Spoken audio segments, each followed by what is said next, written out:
नवरात्रि के छठे दिन माँ कात्यायनी की पूजा की जाती है। इनकी उपासना और आराधना से भक्तों को बड़ी आसानी से अर्थ, धर्म, काम, मोक्ष चारों फल सहज में ही प्राप्त हो जाते हैं। उसको रोग, शोक, संताप, भय नष्ट हो जाता है। जन्मों की समस्याएं, पाप भी नष्ट हो जाते हैं। माँ दुर्गा की छठवीं शक्ति कात्यायनी की उपासना करने से परम पद की प्राप्ति होती है। माँ की उपासना का जो मंत्र है वो ये है, आप इसको पढ़िए।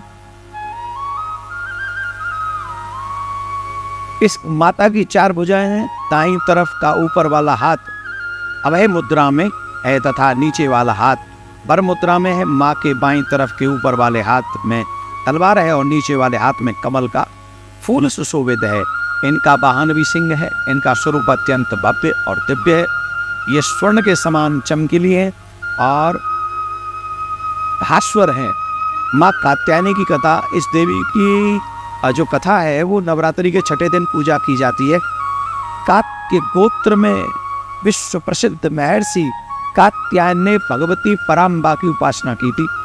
कठिन तपस्या की थी उनकी ये इच्छा थी कि उन्हें पुत्री प्राप्त रूप में माँ भगवती ही उनके घर में पुत्री के रूप में जन्म दे।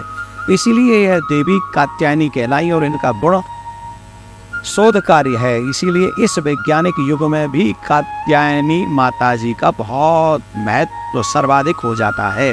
इनकी कृपा से ही सारे कार्य सिद्ध हो जाते हैं। ये बैद्यनाथ नामक स्थान पर प्रकट होकर पूजी गई है। माँ कात्यायनी अमोघ फलदायिनी है। भगवान कृष्ण को पति के रूप में पाने के लिए ब्रज की गोपियों ने इन्हीं की पूजा की थी। कात्यायनी महामाये महायोगिन नदीश्वरी नंदगोप सुतम देवी पति में कुरते नमः।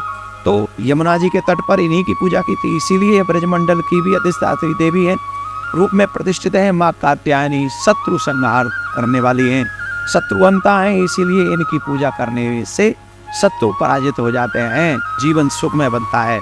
जबकि माँ कात्यायनी की पूजा करने से कुंवारी कन्याओं को विवाह में सरलता प्राप्त होती है, अच्छा घर वर मिलता है।